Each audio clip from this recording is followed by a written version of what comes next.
একজন দর্শক বন্ধু আমাকে কমেন্ট করেছিলেন, দেশ বিদেশে নেতাজির তো অনেক বিশ্বস্ত সহচর তথা সঙ্গী ছিল, তাদের কারোর নিকট থেকে 18ই আগস্ট 1945-এর পরবর্তীতে কোনো ছবি, ঘটনা, তথ্য, উপাত্ত তেমন কিছু পাওয়ার সুযোগ ছিল না। হ্যাঁ, এই প্রশ্নটা আসলে নেতাজির অন্তর্ধান রহস্যের সবচেয়ে গুরুত্বপূর্ণ দিকগুলোর একটা। 18ই আগস্ট 1945-এর পর নেতাজির বহু ঘনিষ্ঠ সহচর, আইএনএ কর্মকর্তা এবং জাপানি কর্মকর্তার কাছ থেকে তথ্য নেওয়া হয়েছিল, কিন্তু নেতাজি বেঁচে ছিলেন এমন নির্ভরযোগ্য, যাচাইযোগ্য ছবি বা প্রত্যক্ষ প্রমাণ শেষ পর্যন্ত পাওয়া যায়নি। তাহলে তার সহচরীদের কাছ থেকে কী তথ্য জানা গেল, তাহলে সেই বিষয়ে আলোচনা করা যাক। 18ই আগস্টের পর আসলে কী ঘটেছিল? 1945 সালে 18ই আগস্ট জাপান আত্মসমর্পণ করেছে, দ্বিতীয় বিশ্বযুদ্ধ শেষের পথে। আর ঠিক সময়ে খবর ছড়িয়ে পড়ল নেতাজি সুভাষচন্দ্র বসু নাকি বিমান দুর্ঘটনায় মারা গেছেন। কিন্তু এখান থেকেই শুরু হয় এক বিরাট প্রশ্ন, কারণ নেতাজি এমন একজন মানুষ ছিলেন যার চারপাশে ছিল অসংখ্য বিশ্বস্ত সহচর, আইএনএর কর্মকর্তা, জাপানি সামরিক আধিকারিক এবং বিভিন্ন দেশের রাজনৈতিক যোগাযোগ। তাহলে যদি সত্যিই 18ই আগস্ট 1945-এ নেতাজির মৃত্যু হয়ে থাকে, তাহলে তার শেষ মুহূর্তের প্রমাণ এত অস্পষ্ট কেন? আর যদি তিনি বেঁচে থাকেন, তাহলে তার এত ঘনিষ্ঠ মানুষদের মধ্যে অন্তত একজনের কাছে কি কোনো ছবি, চিঠি, বার্তা বা প্রত্যক্ষ সাক্ষাতের প্রমাণ থাকার কথা নয় কি? এই প্রশ্নের উত্তর খুঁজতে গেলে আমাদের প্রথমে ফিরে যেতে হবে সেই কথিত বিমান দুর্ঘটনার দিকে। 18ই আগস্টের বিমান। সরকারি এবং শাহনওয়াজ কমিটির তদন্ত অনুযায়ী নেতাজি তাইহুকো বিমানবন্দর থেকে একটি জাপানি বিমানে উঠেছিলেন। বিমানে তার সঙ্গে ছিল জাপানি অফিসার এবং তার অত্যন্ত ঘনিষ্ঠ সহচর কর্নেল হাবিব উর রহমান। শাহনওয়াজ কমিটির পরে আরও কয়েকজন সারভাইভিং প্যাসেঞ্জারের নাম উল্লেখ করেছিলেন, যাদের মধ্যে ছিলেন টি সাকাই, এস নোনোগাকি, টি কোনো, আই তাকাসি, কে আরাই এবং হাবিবুর রহমান। অর্থাৎ একটি বিষয় পরিষ্কার, বিমানটিতে থাকা সবাই মারা যায়নি। এবং এখানেই তদন্ত আরও আকর্ষণীয় হয়ে ওঠে, কারণ দুর্ঘটনার পর বেঁচে যাওয়া মানুষদের বক্তব্য থেকেই তৈরি হয়েছিল নেতাজি মৃত্যুর প্রধান কাহিনী। কিন্তু তাদের প্রত্যেকের বক্তব্য কি একেবারে একই ছিল? না, কিছু বিষয় তাদের বক্তব্যের মধ্যে পার্থক্য ছিল, আর পরবর্তী তদন্তকারীরা সেই অসঙ্গতিগুলোকেই গুরুত্ব দিয়ে পরীক্ষা করেন। আর একজন মানুষ খুব গুরুত্বপূর্ণ, তিনি হলেন হাবিব উর রহমান। নেতাজির সঙ্গে একই বিমানে থাকা এই ব্যক্তি পরবর্তীকালে নেতাজির শেষ মুহূর্তের অন্যতম প্রধান সাক্ষী হয়ে ওঠেন। কিন্তু আশ্চর্যের বিষয় হলো, পরবর্তী সময় যখন আবার তদন্ত শুরু হয়, তখন হাবিব উর রহমানকে নতুন করে সাক্ষ্য দেওয়ার জন্য হাজির করানো যায়নি। শাহনওয়াজ কমিটির নথিতে তার সাক্ষ্য এবং পরবর্তী সময়ে তার অনুপস্থিতি নিয়ে আলোচনা রয়েছে। আর তখনই তদন্তকারীদের সামনে আরও কয়েকটি প্রশ্ন আসে। যে মানুষটি নেতাজির শেষ মুহূর্ত নিজের চোখে দেখেছেন বলে দাবি করা হয়, তার বক্তব্যে কতটা নিশ্চিতভাবে যাচাই করা সম্ভব? কিন্তু গল্প এখানেই শেষ নয়, কারণ 20 আগস্ট একটি ঘটনা আরও বড় প্রশ্ন তৈরি করে। SAIR, যিনি আজাদ হিন্দ সরকারের সঙ্গে যুক্ত ছিলেন, তিনি তখন জানতে পারেন নেতাজির মৃত্যু হয়েছে, কিন্তু তিনিও তখন জাপানিদের কাছে বলেছিলেন ভারতীয়রা এই বিমান দুর্ঘটনার গল্প বিশ্বাস করবে না যদি না পজিটিভ প্রুফ পাওয়া যায়। অর্থাৎ ঘটনার মাত্র দুদিন পরেই নেতাজির ঘনিষ্ঠ মহলের একজনের মনেও প্রমাণের প্রশ্ন উঠেছিল, আর সেই প্রশ্নটাই পরবর্তী কয়েক দশক ধরে বেঁচে থাকে। নেতাজি সত্যিই মারা গিয়েছিলেন, নাকি 18ই আগস্টের বিমান দুর্ঘটনার গল্পের আড়ালে অন্য কোনো ঘটনা ঘটেছিল? নেতাজির সঙ্গে থাকা তাহলে প্রত্যক্ষদর্শীরা আসলে কি বলেছিল? আর শেষ মুহূর্তে নেতাজির সঙ্গে কি ঘটেছিল? বিমানটি তাইহুকো বিমানবন্দর থেকে উড়েছিল। কিছুক্ষণের মধ্যেই সামনে থেকে বিস্ফোরণের মতো শব্দ হয় এবং বিমানটি ভেঙে পড়ে আগুন ধরে যায়, এমনটাই পরবর্তী সাক্ষ্যগুলিতে বলা হয়। নেতাজির পাশে ছিল কর্নেল হাবিব উর রহমান। তার বক্তব্য অনুযায়ী নেতাজি গুরুতরভাবে আগুনে পুড়ে যান, তাকে বিমান থেকে বের করে আনা হয় এবং পরে তাইহুকো মিলিটারি হাসপাতালে নিয়ে যাওয়া হয়। শাহনওয়াজ কমিটির অন্যান্য জীবিত যাত্রীদের বক্তব্যের সঙ্গেও তার বর্ণনা তুলনা করেছিল। কিন্তু একটা গুরুত্বপূর্ণ বিষয় আছে, হাবিবুর রহমান একা বেঁচে ছিলেন না। শাহনওয়াজ কমিটির রিপোর্ট অনুযায়ী আরও কয়েকজন জাপানি যাত্রী দুর্ঘটনার পর জীবিত ছিলেন, যেমন সাকাই, নোনোগাকি, কোনো, তাকেশি এবং এরাই। অর্থাৎ শুধু একজন মানুষ নেতাজির মৃত্যুর গল্প বলেছিলেন। এটা পুরোপুরি সঠিক নয়। বেঁচে যাওয়া অন্য যাত্রীদের জিজ্ঞাসাবাদ করা হয়েছিল। এবার আসি হাসপাতালের ঘটনায়। তাইহুকো মিলিটারি হাসপাতালে নেতাজিকে নিয়ে যাওয়া হয়েছিল, এমন সাক্ষ্য দেন হাসপাতালের সঙ্গে যুক্ত ব্যক্তিরা। শাহনওয়াজ কমিটির রিপোর্টে বলা হয় আহতদের মধ্যে নেতাজির অবস্থায় ছিল সবচেয়ে গুরুতর। কিন্তু এখানে একটা অদ্ভুত বিষয় সামনে আসে। নেতাজি চিকিৎসা করেছিলেন বলে যাদের কথা বলা হয়েছিল তাদের সাক্ষ্য পরবর্তী তদন্তে আবার পরীক্ষা করা হয়। জাস্টিস মুখার্জি কমিশনের তদন্তে ডক্টর ইয়োশিমির বক্তব্য নিয়েও প্রশ্ন ওঠে। তার বক্তব্য এবং আগের বিবরণের মধ্যে পার্থক্য নিয়ে কমিশন আলোচনা করেছিল। অর্থাৎ 1945-এর ঘটনার বহু বছর পরে তদন্তকারীরা আবার জিজ্ঞাসা করেছিলেন হাসপাতালে কি সত্যিই নেতাজি ছিলেন, এবং যারা তার চিকিৎসা করেছিলেন বলে দাবি করা হয় তারা কি নিশ্চিতভাবে তাকে চিনেছিলেন। প্রচলিত বর্ণনা অনুযায়ী গুরুতরভাবে আহত নেতাজি সেই রাতেই মারা যায়। হাবিবুর রহমানের বক্তব্য ছিল তিনি নেতাজির শেষ সময় উপস্থিত ছিলেন। এরপর দেহটি কী করা হয়েছিল সেটাও তদন্তের অন্যতম গুরুত্বপূর্ণ বিষয় হয়ে ওঠে। হাবিবুর রহমানের 24শে আগস্ট 1945-এ লিখিত বিবরণ অনুযায়ী দেহটি টোকিও বা সিঙ্গাপুরে নিয়ে যাওয়ার চেষ্টা করা হয়েছিল। পরে কফিন বিমানে নেওয়া সম্ভব না হওয়ায় তাইহুকোতেই দাহ করার সিদ্ধান্ত নেওয়া হয় এবং তার বক্তব্য অনুযায়ী 22শে আগস্ট দাহ করা হয়, 23শে আগস্ট ছাই সংগ্রহ করা হয়। কিন্তু পরবর্তী তদন্তে দাহের তারিখ এবং কিছু নথি নিয়ে প্রশ্ন ওঠে। জাস্টিস মুখার্জি কমিশনের নথিতেও এই সব অসঙ্গতি আলোচনা হয়েছে। তাহলে কি বিমান দুর্ঘটনার গল্প মিথ্যে? এখানে তাড়াহুড়ো করে হ্যাঁ বা না বলা ঠিক হবে না, কারণ 1956 সালে শাহনওয়াজ কমিটির সাক্ষ্য প্রমাণ পরীক্ষা করে সিদ্ধান্তে পৌঁছেছিল যে নেতাজি 18 আগস্ট 1945-এ বিমান দুর্ঘটনার পর তাইহুকো মিলিটারি হসপিটালে মারা যান। কিন্তু একই কমিটির সদস্য সুরেশচন্দ্র বসু এই সিদ্ধান্ত মেনে নেননি এবং এর বিরুদ্ধে একটি রিপোর্টও দেন। তার বহু বছর পরে জাস্টিস মুখার্জি কমিশন আবার সেই পুরনো সাক্ষ্য ও নথিগুলোকে পরীক্ষা করে ভিন্ন প্রশ্ন তোলেন। অর্থাৎ একই ঘটনার ওপর তদন্ত হয়েছে একাধিকবার, কিন্তু সব তদন্ত ব্যাখ্যা এক নয়। আর এখানেই আমাদের আসল প্রশ্নটা ফিরে আসে। 18 আগস্টের পর যদি নেতাজি সত্যিই বেঁচে থাকতেন তাহলে তার বিশ্বস্ত সহচরেরা কোথায় ছিলেন? কারণ তার চারপাশে এমন মানুষ ছিলেন যারা তাকে প্রাণ দিয়ে বিশ্বাস করতেন। তাহলে তাদের কারো কাছ থেকে কি নেতাজির কোনো গোপন বার্তা পৌঁছেছিল? কোনো চিঠি, কোনো ছবি, কোনো কোডেড মেসেজ? অথবা কেউ কি দাবি করেছিলেন যে তিনি 1945-এর পর নেতাজির সঙ্গে সরাসরি দেখা করেছেন? এবার আসি সেই প্রশ্নে যেটা আপনার প্রথম প্রশ্নের একেবারে কেন্দ্রে ছিল। 18 আগস্ট 1945-এর পর নেতাজি যদি বেঁচে থাকতেন তাহলে তার বিশ্বস্ত সহচরদের কেউ কি তাকে দেখেছিলেন? উত্তরটা আশ্চর্যজনকভাবে সরাসরি হ্যাঁ বা না নয়, কারণ পরবর্তী কয়েক দশকে কিছু মানুষ দাবি করেছিলেন যে তারা নেতাজিকে দেখেছেন বা তার সঙ্গে যোগাযোগ রেখেছেন, কিন্তু তাদের দাবি সব কিছুই প্রমাণিত নয়।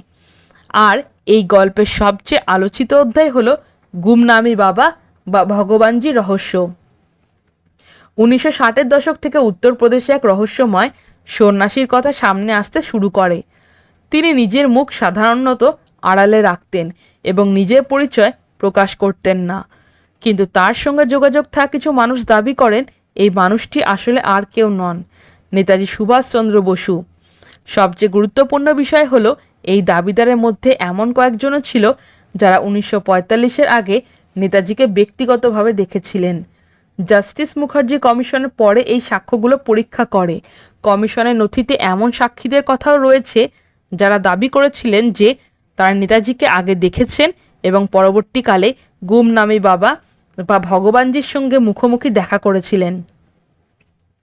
শুধু মুখ দেখে চিনেছিলেন না, এখানে ব্যাপারটা আরও আকর্ষণীয়।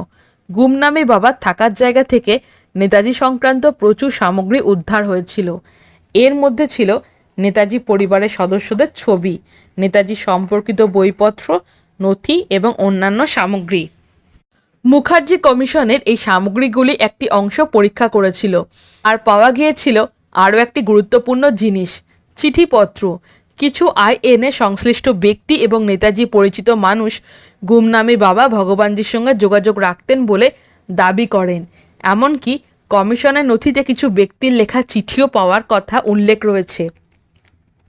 তাহলে কি প্রমাণ হয়ে গেল গুমনামি বাবাই নেতাজি? না, এখানেই সবচেয়ে বেশি সতর্ক হতে হবে, কারণ জাস্টিস মুখার্জি কমিশনের শেষ পর্যন্ত গুমনামি বাবা যে নেতাজি এটা নিশ্চিতভাবে প্রমাণিত হয়েছে বলে সিদ্ধান্ত দেয়নি, বরং কমিশনের সামনে এমন কিছু সাক্ষ্য ছিল যা দাবিটিকে সমর্থন করেছিল। আবার এমন কিছু পরিস্থিতিগত প্রমাণও ছিল যা সেই পরিচয় নিশ্চিত করতে বাধা সৃষ্টি করছিল। পরবর্তীকালে উত্তরপ্রদেশের জাস্টিস বিষ্ণু সাহায় কমিশনও বলেছিল গুমনামি বাবা 1945-এর পর জীবিত ছিলেন এমন সম্ভাবনা পুরোপুরি বাদ দেওয়া যায় না, কিন্তু শুধু সেই সম্ভাবনার ভিত্তিতে তাকে নেতাজি বলা যায় না। কিন্তু একটা প্রশ্ন থেকেই যায়, যদি গুমনামি বাবা নেতাজি না হন তাহলে কেন তার কাছে নেতাজির এত ব্যক্তিগত তথ্য ও সামগ্রী ছিল? কেন কিছু আইএনএর সঙ্গে যুক্ত মানুষ তার সঙ্গে রোজ যোগাযোগ রাখতেন? কেন কিছু মানুষ তাকে নেতাজি বলে শনাক্ত করার দাবি করেছিলেন? আর যদি তিনি সত্যিই নেতাজি হন তাহলে কেন তিনি নিজের পরিচয় প্রকাশ করলেন না? সবচেয়ে বড় কথা, নেতাজির মতো একজন মানুষ যিনি একসময় গোটা ভারতকে স্বাধীনতার জন্য লড়াইয়ের ডাক দিয়েছিলেন, তিনি কেন জীবনের শেষ কয়েক দশক নিজের পরিচয় গোপন করে কাটাবেন? এটাই গুমনামি বাবার রহস্যের সবচেয়ে বড় প্রশ্ন। আর এখানেই আমাদের পরের পর্বের দরজা খুলে যায়, কারণ গুমনামি বাবার ঘর থেকে শুধু ছবি বা বই নয়, নেতাজির সঙ্গে সম্পর্কিত বলে দাবি করা কিছু চিঠি, নথি, এমন কিছু ব্যক্তিগত তথ্য পাওয়া গিয়েছিল যেগুলো সাধারণ কোনো মানুষের জানার কথা নয়, এমনটাই দাবি করেন অনুসন্ধানকারীরা। 1885 সালের গুমনামি বাবার মৃত্যুর পর ফৈজাবাদে তার ব্যবহৃত জিনিসপত্র সরকারি হেফাজতে নেওয়া হয়। পরে জাস্টিস মুখার্জি কমিশন সেগুলো একটি বড় অংশ পরীক্ষা করে। কমিশনের নথি অনুযায়ী সেখানে নেতাজি সংক্রান্ত প্রচুর সামগ্রী ছিল, কিন্তু তার মধ্যে সবচেয়ে বেশি আলোড়ন তৈরি করেছিল চিঠিপত্র। গুমনামি বাবার সঙ্গে যোগাযোগ ছিল বলে দাবি করা হয়েছিল এমন কয়েকজনের চিঠি তার জিনিসপত্রের মধ্যে পাওয়া যায়। বিশেষ করে উঠে আসে ডক্টর পবিত্র মোহন রায়ের নাম। তিনি ছিলেন আজাদ হিন্দ ফৌজের সঙ্গে যুক্ত একজন গুরুত্বপূর্ণ ব্যক্তি। পরবর্তী গবেষকের দাবি, গুমনামি বাবা এবং পবিত্র মোহন রায়ের মধ্যে দীর্ঘদিন যোগাযোগ ছিল এবং বহু চিঠি আদান প্রদান হয়েছিল। কিছু গবেষক এমনকি প্রায় 130টি চিঠির কথা উল্লেখ করেছেন। এখানেই প্রশ্নটা আরও অস্বস্তিকর হয়ে ওঠে। যদি গুমনামি বাবা নিছক একজন নেতাজি ভক্ত হন, তাহলে আইএনএর একজন গুরুত্বপূর্ণ ব্যক্তির সঙ্গে তার এত ঘনিষ্ঠ যোগাযোগ কেন? এবার আসি হাতের লেখায়। এটাই ছিল সবচেয়ে গুরুত্বপূর্ণ ফরেন্সিক পরীক্ষা। গুমনামি বাবার কিছু লেখা নিয়ে তার নেতাজি প্রামাণ্য হাতের লেখার সঙ্গে তুলনা করা হয়। এখানেও রহস্য সামনে আসে। দুই রকম মত। একজন বিশেষজ্ঞ বিলাল কিছু লেখায় নেতাজির হাতের লেখার সঙ্গে উল্লেখযোগ্য মিল দেখতে পান। অন্যদিকে সরকারি পরীক্ষকদের রিপোর্টে সেই মিলকে নেতাজির পরিচয় নিশ্চিত করার মতো প্রমাণ হিসাবে গ্রহণ করা হয়নি। মুখার্জি কমিশনের নথিতেই বিভিন্ন বিশেষজ্ঞদের মধ্যে এই মতভেদের কথা স্পষ্টভাবে উল্লেখ রয়েছে।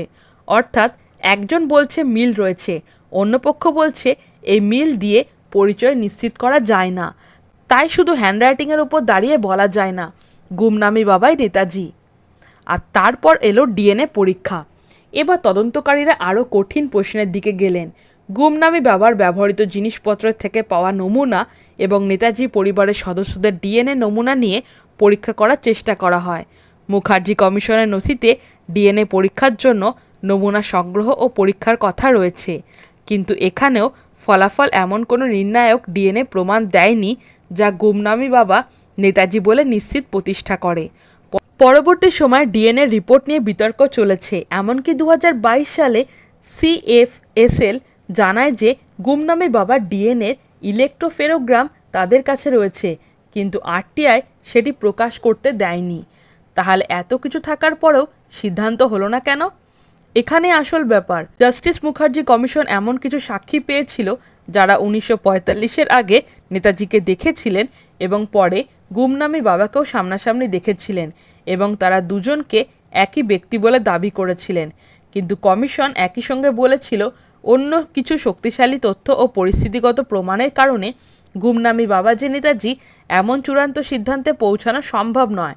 অর্থাৎ রহস্যটা এমন, সাক্ষী আছে, চিঠি আছে, নেতাজি সংক্রান্ত সামগ্রী আছে, হাতের লেখায় মিলের দাবি আছে, কিন্তু চূড়ান্ত পরিচয় প্রমাণ করার মতো সর্বসম্মত ফরেনসিক প্রমাণ নেই। আর এখানেই আপনার প্রথম প্রশ্নটায় আবার ফিরে আসি। আপনি জানতে চেয়েছিলেন নেতাজির এত বিশ্বস্ত সহচর ছিল, তাদের কাছ থেকে 18ই আগস্টের পর কোনো ছবি, ঘটনা বা তথ্য পাওয়া গেল না। গুমনামি বাবার ঘটনায় দেখায় নেতাজির কিছু পুরনো সহচরের সঙ্গে পরবর্তী সময় এই রহস্যময় ব্যক্তির যোগাযোগের দাবি সত্যিই নথিতে উঠে এসেছে, কিন্তু সেই যোগাযোগই যে নেতাজির সঙ্গে ছিল সেটা প্রমাণিত না। আর তারপরের প্রশ্নটা আরও ভয়ঙ্কর, যদি গুমনামি বাবা নেতাজি না হন তাহলে তার কাছে এত নেতাজি সংক্রান্ত ব্যক্তিগত তথ্য ও আইএনের মানুষটির চিঠি এলো কিভাবে? আর যদি তিনি সত্যিই নেতাজি হন তাহলে তার নিজের পরিচয় গোপন রাখার কারণটাই বা কী ছিল? 1945 সালের আগে নেতাজির সঙ্গে সরাসরি পরিচয় ছিল এমন কয়েকজন ব্যক্তি পরবর্তীকালে দাবি করেছিলেন তারা গুমনামি বাবাকে দেখে মনে করেছিলেন এই মানুষটি সুভাষচন্দ্র বসু। এটা গুরুত্বপূর্ণ, কারণ কোনো সাধারণ ব্যক্তি যদি বলেন আমার মনে হয় উনি নেতাজি, তাহলে তার গুরুত্ব একরকম, কিন্তু একজন মানুষ যদি বলেন আমি নেতাজিকে আগে ব্যক্তিগতভাবে দেখেছি, তার কণ্ঠস্বর শুনেছি, তার আচরণ জানি এবং এই মানুষটিকে দেখে আমি তাকেই মনে করেছি, তাহলে সেই সাক্ষ্য অবশ্যই তদন্তের যোগ্য। জাস্টিস মুখার্জি কমিশন এই ধরনের সাক্ষ্য পরীক্ষা করেছিল। কমিশনের নথিতে এমন ব্যক্তিদের বক্তব্য রয়েছে যারা গুমনামি বাবাকে নেতাজি বলে শনাক্ত করার দাবি করেছিল। কিন্তু এখানেই একটা সমস্যা, মানুষের স্মৃতি সবসময় নিখুঁত নয়। 1945 থেকে 1960 বা 1970-এর মধ্যে কেটে যেতে পারে বহু বছর। একজন মানুষের মুখ বদলে যেতে পারে, বয়স বাড়ে, চুল, দাড়ি, চেহারা বদলে যায়, তার সঙ্গে যোগ হয় মানসিক প্রত্যাশা। যদি কেউ আগের থেকেই বিশ্বাস করেন নেতাজি মারা যাননি, তাহলে কোনো রহস্যময় মানুষকে দেখে তার মনে নেতাজির কথাটা আসাটা অসম্ভব নয়। তাই তদন্তকারীদের কাছে শুধু আমি চিনেছি যথেষ্ট ছিল না, তাদের আরও শক্ত প্রমাণের দরকার ছিল। আর এখানেই আসে গুমনামি বাবার ব্যবহার করা নাম। তিনি নিজের পরিচয় প্রকাশ করতেন না, তিনি সাধারণ মানুষের সামনে নিজেকে নেতাজি বলে ঘোষণা করেননি, বরং তার চারপাশে তৈরি করা হয়েছিল এক ধরনের রহস্য। কিছু মানুষ তাকে ভগবানজি বলে ডাকতেন, আর তার সঙ্গে যোগাযোগকারীদের মধ্যে নেতাজি পরিচিত ও আইনের সংশ্লিষ্ট মানুষের থাকার দাবি রহস্যটাকে আরও বাড়িয়ে দেয়। কিন্তু এখানেও সতর্ক থাকা জরুরি। কাউকে নেতাজি পুরনো পরিচিত বলে দাবি করা মানেই তিনি নেতাজির সঙ্গে গোপনে যোগাযোগ করেছিলেন এটা প্রমাণ হয় না। তাহলে প্রমাণগুলো একসঙ্গে করলে কি দাঁড়ায়? একদিকে নেতাজি সংক্রান্ত প্রচুর সামগ্রী, তার পরিবারের ছবি, আইনের সঙ্গে সম্পর্কিত বলে দাবি করার যোগাযোগ, কিছু চিঠি, কিছু সাক্ষী এবং হ্যান্ডরাইটিং নিয়ে মতভেদ। অন্যদিকে নেতাজির পরিচয় নিশ্চিত করার মতো চূড়ান্ত ডিএনএ প্রমাণ নেই, কোনো সর্বসম্মত ফটোগ্রাফ নেই, গুমনামি বাবা নিজে কখনো প্রকাশ্যে বলেননি আমি সুভাষচন্দ্র বসু, এবং সরকারি তদন্ত নেতাজি হিসাবে চূড়ান্তভাবে প্রতিষ্ঠা করেননি। এই কারণে রহস্যটি আজও রহস্য। এবার আসছে সবচেয়ে গুরুত্বপূর্ণ প্রশ্ন। ধরুন আমরা কিছুক্ষণের জন্য মেনে নিলাম গুমনামি বাবা নেতাজি নন, তাহলে 1945-এর পর নেতাজির জীবিত থাকা দাবিগুলোর মধ্যে আর কী কী সূত্র ছিল? কারণ শুধু গুমনামি বাবা নয়, নেতাজিকে নিয়ে রাশিয়া, চীন, জাপান, সাইবেরিয়া বিভিন্ন জায়গায় নানা দাবি ছড়িয়ে ছিটিয়েছিল। কেউ বলেছিলেন তিনি রাশিয়া গিয়েছিলেন, কেউ বলেছিলেন তিনি সন্ন্যাসী ছদ্মবেশে ছিলেন, আবার কেউ বলেছিলেন তিনি ভারতে ফিরে এসেছিলেন কিন্তু নিজের পরিচয় গোপন করেছিলেন। কিন্তু এইসব দাবির মধ্যে কোনটা সত্যিই নথি দিয়ে সমর্থিত আর কোনটা শুধুই গল্প? নেতাজি কি সত্যি তাহলে রাশিয়া গিয়েছিলেন? এবার আমরা এমন একটি তত্ত্বে পৌঁছেছি যেটা শুধু সাধারণ মানুষের কল্পনা নয়, সরকারি তদন্তেও যার খোঁজ করা হয়েছিল। তত্ত্বটি ছিল 18ই আগস্ট 1945-এ বিমান দুর্ঘটনায় নেতাজির মৃত্যু হয়নি, তিনি হয়তো জাপান থেকে সোভিয়েত অঞ্চলের দিকে চলে গিয়েছিলেন। কিন্তু এই দাবির পক্ষে আসলে কি আছে? নেতাজি রাশিয়ার সঙ্গে যোগাযোগ ছিল কি? হ্যাঁ, নেতাজি সোভিয়েত ইউনিয়নের সঙ্গে যোগাযোগের চেষ্টা সম্পর্কে নথি রয়েছে। এমনকি মুখার্জি কমিশনের সামনে উপস্থিত নথির তালিকায় 1944 সালে 20 নভেম্বর সোভিয়েত রাষ্ট্রদূত ইয়াকভ মালিকের কাছে নেতাজির একটা চিঠির উল্লেখ রয়েছে। অর্থাৎ রাশিয়ার সঙ্গে যোগাযোগের বিষয়টি কাল্পনিক নয়, কিন্তু এখান থেকে সরাসরি বলা যায় না, তাই নেতাজি 1945-এ রাশিয়া গিয়েছিলেন। এর জন্য আরও প্রমাণ দরকার। সেই প্রমাণ খুঁজতেই মুখার্জি কমিশন রাশিয়া গেল। 1999 সালে ভারত সরকার জাস্টিস M.K. মুখার্জিকে নিয়ে কমিশন গঠন করে। তাদের প্রশ্ন ছিল নেতাজি বিমান দুর্ঘটনায় মারা গিয়েছিলেন কিনা। তা নয়, তাদের আরও বড় প্রশ্ন ছিল নেতাজি জীবিত থাকলে তার অবস্থান কোথায় ছিল। কমিশন রাশিয়াতেও গিয়েছিল এবং সোভিয়েত আমলের নথি ও আর্কাইভ সম্পর্কে অনুসন্ধান করেছিল। এমনকি ভারত সরকার সংসদে জানিয়েছিল কমিশনের অনুরোধে রাশিয়া ও সাবেক সোভিয়েত অঞ্চলের আর্কাইভ থেকে নেতাজি আইএনএ সম্পর্কিত বেশ কিছু নথির কপি সংগ্রহ করে কমিশনকে দেওয়া হয়েছিল। তাহলে কি রাশিয়ায় নেতাজির সন্ধান পাওয়া গেল?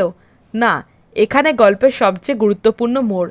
রাশিয়ার সঙ্গে নেতাজির সম্ভাব্য যোগাযোগ নিয়ে নানা দাবি এবং সাক্ষ্য ছিল। কেউ কেউ দাবি করেছিলেন নেতাজি সোভিয়েত বন্দি শিবিরে ছিলেন। এমনকি একটি রুশ সূত্রের দাবিও কমিশনের সামনে এসেছিল যে সোভিয়েত সরকারের নথিতে নেতাজিকে জীবিত অবস্থায় আলোচনা হয়েছিল। কিন্তু এই দাবিগুলোতে এমন কোনো নির্ভরযোগ্য মূল নথি দিয়ে প্রতিষ্ঠা করা যায়নি যা ইতিহাসের বিচারে চূড়ান্ত প্রমাণ হয়ে দাঁড়ায়।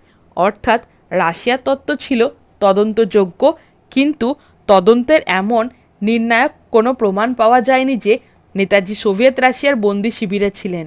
আর একটা বিষয় খুব গুরুত্বপূর্ণ, 1956 সালে শাহনাজ কমিটির সময়ও নেতাজি জীবিত থাকার সম্ভাবনা নিয়ে আলোচনা হয়েছিল। তৎকালীন প্রধানমন্ত্রী জওহরলাল নেহেরু একটি নথিভুক্ত মন্তব্যে দেখা যায় সেই সময় সরকারও বিষয়টি একেবারে হেলাফেলা করেনি। তদন্ত হয়েছে, বিদেশে সাক্ষ্য নেওয়া হয়েছে, নথি খোঁজা হয়েছে, রাশিয়ার আর্কাইভ পর্যন্ত খোঁজা হয়েছে। কিন্তু এখানেই বড় রহস্য থেকে যায়। জাস্টিস মুখার্জি কমিশন শেষ পর্যন্ত বিমান দুর্ঘটনায় নেতাজির মৃত্যু হয়েছে এই সিদ্ধান্ত গ্রহণ করেনি। কিন্তু ভারত সরকার পরবর্তী কমিশনের এই সিদ্ধান্ত গ্রহণ করেনি। সরকারি অ্যাকশন টেকেন রিপোর্টে স্পষ্ট বলা হয়েছিল যে সরকার কমিশনের এই দুটি মূল সিদ্ধান্তের সঙ্গে একমত নয়। নেতাজি বিমান দুর্ঘটনায় মারা যাননি এবং রেনকোজি টেম্পলের ছাই নেতাজির নয়। অর্থাৎ আজও আমাদের সামনে তিনটি বড় প্রশ্ন দাঁড়িয়ে আছে। 18ই আগস্ট 1945-এর বিমান দুর্ঘটনায় কি সত্যি নেতাজি মারা গিয়েছিলেন? যদি না মারা যান তাহলে তিনি কোথায় গেলেন? আর রাশিয়ায় যদি গিয়ে থাকেন তাহলে এত দশকেও তার কোনো নির্ভরযোগ্য ছবি, সরকারি নথি বা প্রত্যক্ষ প্রমাণ কেন সামনে এলো না? আর এই তৃতীয় প্রশ্নটাই আমাদের আবার আপনার প্রথম প্রশ্নের কাছে ফিরিয়ে নিয়ে যায়। যদি 18ই আগস্ট 1945-এর নেতাজির মৃত্যু হয়ে থাকে তাহলে তার মৃতদেহর একটি নিশ্চিত ছবি কোথায়? বিমান দুর্ঘটনার পর তাকে হাসপাতালে নেওয়া হয়েছিল এমন সাক্ষ্য রয়েছে, কিন্তু নেতাজির মৃতদেহের কোনো সর্বসম্মতভাবে প্রামাণিক ছবি আজও সামনে আসেনি। এমনকি তার দাহের ঘটনাকে ঘিরেও পরবর্তী তদন্তে কিছু প্রশ্ন, অসঙ্গতি নিয়ে আলোচনা হয়েছে। তবে একটা কথা পরিষ্কার, ছবি না পাওয়া মানে নেতাজি মারা যাননি এটা প্রমাণ হয় না। কিন্তু একজন বিশ্ব নেতার মৃত্যুর ক্ষেত্রে এই অনুপস্থিতি স্বাভাবিকভাবেই প্রশ্ন তোলে। তাহলে তার শেষ মুহূর্তে নির্ভরযোগ্য ভিজুয়াল প্রুফ কোথায়? আর এই প্রশ্ন থেকে উঠে আসে আরও বড় রহস্য। 18ই আগস্টের পর নেতাজি যদি সত্যি অদৃশ্য হয়ে থাকেন তাহলে তিনি কোথায় গেলেন? নেতাজির অন্তর্ধান নিয়ে গল্প যতই থাকুক, আজ পর্যন্ত 18ই আগস্ট 1945-এর পর তিনি জীবিত ছিলেন এমন নিশ্চিত প্রমাণ পাওয়া যায়নি। আবার তার মৃত্যুর ঘটনাটিকেও এমনভাবে প্রমাণিত হয়নি যে সব প্রশ্ন চিরতরে অবসান ঘটে যায়। তাই সত্যিটা এখনও ইতিহাসের এক অমীমাংসিত অধ্যায়। আর সেই কারণেই 18ই আগস্টের নাম উঠলেই আজও একটা প্রশ্ন ফিরে আসে, নেতাজির শেষ পরিণতি আসলে কী হয়েছিল? ভিডিওটি যদি ভালো লেগে থাকে তাহলে আমাদের বুক অফ নলেজ চ্যানেলটিকে সাবস্ক্রাইব করে পাশে থাকুন। ইতিহাসের এমন অজানা রহস্য আর চমকপ্রদ তথ্য নিয়ে আমরা আবার ফিরে আসব। ততক্ষণ পর্যন্ত জানতে থাকুন, জানতে দিন। বুক অফ নলেজের সঙ্গে থাকুন।